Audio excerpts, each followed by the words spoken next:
My name is Tarek El Mutawakil.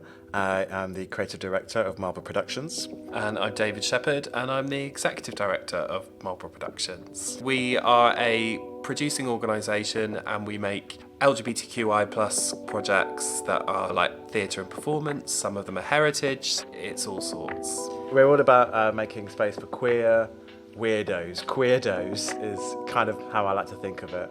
But that could be kind of interpreted as people that have like an intersectional experience of identity. So maybe they're queer people of colour or queer black people, they're queer and disabled, they're queer and they're older, and we're just interested in looking at queerness through that kind of intersectional lens.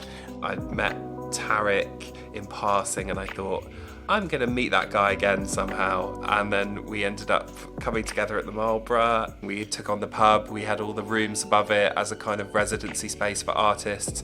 And then it became this space that we could kind of have people living and working and making great art.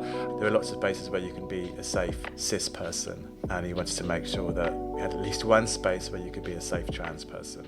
Having that building, the Marlborough, with the accommodation, with the theatre space, it was amazing. But over time, when that space is kind of falling apart around you, eventually with the Marlborough, we were just like, we can't continue to invite artists and communities into this space when it's in this condition that it's in. In the meantime, we had become involved in the Spire. It's a separate organisation, but it's responsible for this church in East Brighton in Kemp Town. So we kind of knew that there was a space that we could hopefully have some continued involvement with. I think one of a really influential piece was Brighton Abbey. It centred disabled queer people of colour. People were experiencing Brighton Dome Concert Hall in a way that I think a lot of people really, maybe no one had before, because I don't know how much twerking there had been up on that stage at that point, particularly by audience members who were all queer people of colour up on that stage and taking over and feeling that they were part of the city and part of the space and they had ownership of it.